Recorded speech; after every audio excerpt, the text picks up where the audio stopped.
Oke, dari sini kita bisa lihat bagaimana sensitifnya bahasa Arab.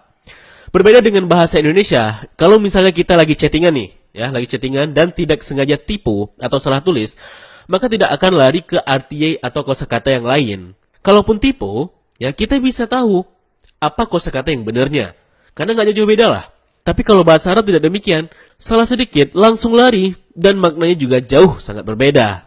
Nah, kenapa hal ini penting sangat? Karena kita sebagai muslim tidak bisa jauh-jauh dari bahasa Arab.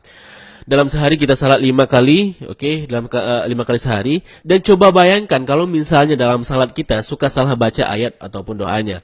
Niatnya mau berdoa untuk kebaikan, malah jadinya keburukan akibat salah baca. Nah, khususnya surat Al-Fatihah. Karena surat ini merupakan rukun dalam salat dan pasti dibaca di tiap rakaat dan semua ibadah salat pasti dibaca surat Al-Fatihah tentunya.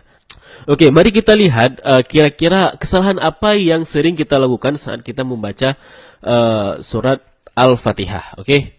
Yang pertama teman-teman, ketika kita membaca Bismillahirrahmanirrahim. Ada sebagian kita membaca rahim dengan rahim. Ini merubah makna. Rahim artinya yang maha penyayang, sedangkan rahim artinya maha merdu. Bacaan yang benarnya insyaAllah dengan huruf H dalam tenggorokan. Jadinya rahim, bukan rahim. Kalau teman-teman bacanya rahim, itu dapat merubah makna atau arti dari ayat suci Al-Quran. Kesalahan kedua, ketika membaca Alhamdulillahi Rabbil Alamin. Nah, ada yang membaca Alhamdu tidak menggunakan H dalam kerongkongan. Kalau kita membaca Alhamdulillah dengan H dalam kerongkongan, ya artinya segala puji bagi Allah.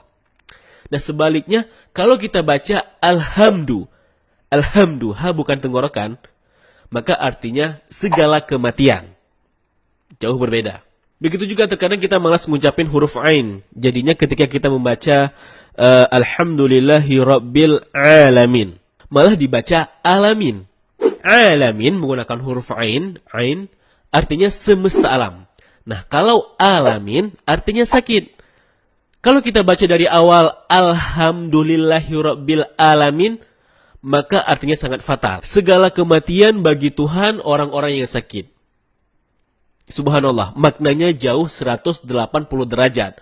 Tanpa sengaja kita malah memaki Allah. Nah, kesalahan ketiga teman-teman, ketika kita membaca Iyyaka na'budu wa iyyaka nasta'in.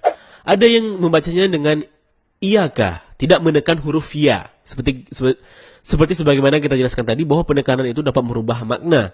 Kalau kita baca Iyyaka na'budu dengan menekan huruf ya, maka artinya menjadi kepadamulah kami menyembah.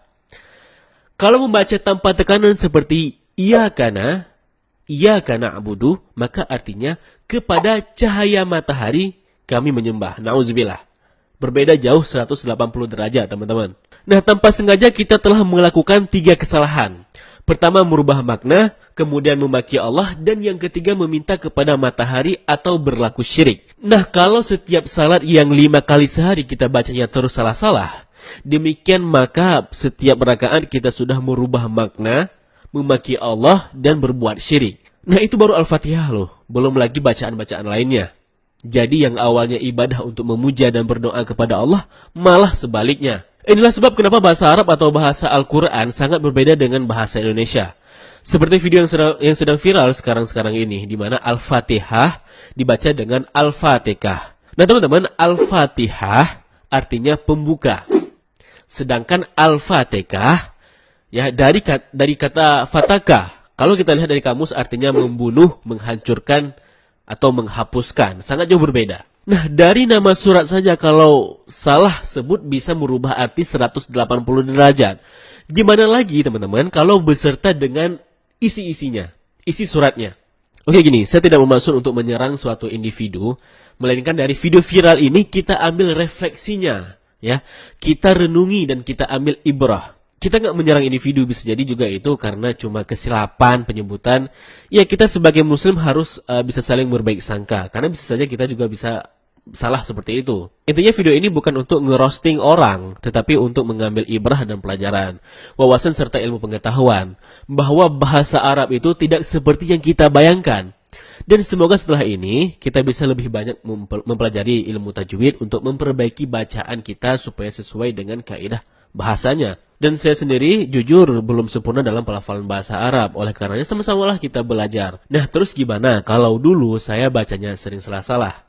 Kan saya tidak tahu apakah saya berdosa. Kan begitu pertanyaannya. Nah, teman-teman, dalam Islam ada yang namanya rufi al-qalam. Yakni kondisi di mana kamu ditolerir apabila berbuat kesalahan. Ada 3 kondisi di mana kamu berbuat salah namun kamu dimaafkan. Yang pertama, kondisi di mana kamu lupa atau khilaf. Yang kedua, hilang ingatan atau gila. Yang ketiga, tidak tahu atau belum punya ilmunya. Jadi kalau misalnya kamu tidak tahu, ya mudah-mudahan dimaafkan dengan syarat kamu akan belajar dan memperbaiki bacaannya. Dan kalaupun misalnya kamu sudah belajar dan tetap sering lupa, maka juga walaupun begitu kamu tetap berusaha untuk memperbaiki, maka insya Allah akan dimaafkan karena Allah tahu kalau kamu memang ada niat untuk memperbaiki diri. Dan Allah juga tahu kalau kamu lupa ataupun belum tahu.